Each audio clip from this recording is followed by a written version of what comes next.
This is Garrett Fry, the 3D digital map painting sequence lead for the construction sequence, and we're taking a look at shot 649. So let's go ahead and play that.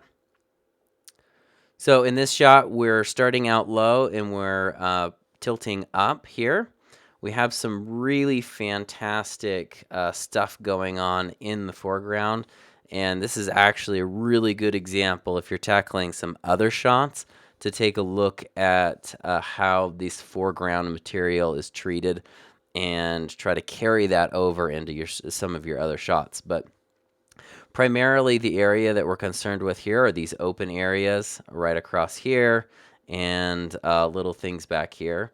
So on this shot, it's really light here in the background, and so it would be nice to have some larger objects back here of this construction material. So I'd go through and maybe you can build in some of the platforming that's going on. Maybe they have a platform back here that's already been laid out in asphalt or cement, and they're storing a bunch of stuff on top of that.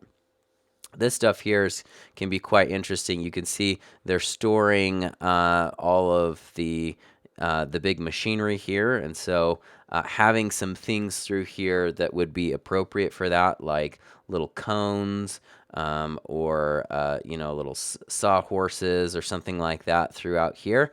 You probably want to keep this path clear just so that it makes sense, logically makes sense that these can be pulled in and pulled out. So maybe your stuff is up here on the side. So what I'm saying is that on this shot, you want to place things that make sense to the layout, especially in this area where things are going to be needing to get in and out. You have a couple different planes here. So this is actually, whether you can tell it or not, this is actually a higher plane than it is down here. So the perspective does change based on those planes. But for the far back stuff, you do have some pretty good indication of what the perspective ought to be based on the things that are there. So that's really helpful as you go. And last thing is that this shot actually has some wet parts to it. So you can see some puddles and things that are wet, especially in the dirt areas. So things are going to be drying at different rates. And so let's say that this rained a couple hours ago.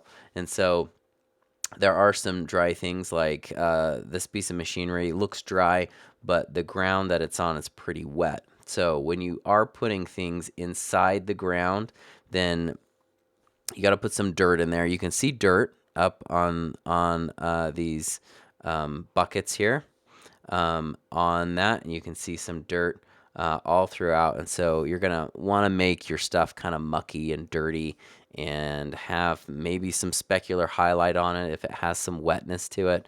So go online and check out some construction site that are wet, or use some reference here in the plate in order to know how to adjust your photography to match this scene. Before you jump into your shot, it's a good idea to review the library of construction site materials. Do a bunch of quick matte painting tests by dragging photos into your shot and doing quick integrations. You will soon be able to discern the appropriate reference you should use for your shot.